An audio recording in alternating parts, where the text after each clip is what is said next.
সকালে এবং সন্ধ্যায় আপনি একটি দোয়া পড়লে আপনার মাথা থেকে ঋণের বোঝা আল্লাহ পাক রব্বুল আলামিন কুদরতিভাবে দূর করে দেবেন। সুবহানাল্লাহ। একটি দোয়া পড়ুন। আল্লাহর হাবিবের একজন সাহাবী মসজিদে নববীতে বসে আছেন।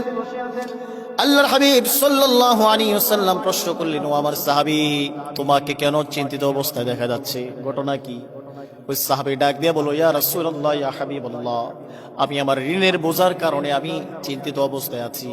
আমার বাবা, আমার অনেকগুলো ভাই বোন রয়েছে, আমি তাদের ভরণ পোষণ দিতে পারতেছি না। তারা বড় বড় হয়ে গিয়েছে, তাদের বিবাহ শাদীতে আমি কাজ অগ্রসর করতে পারতেছি না, তাদেরকে বিবাহ দিতে পারতেছি না।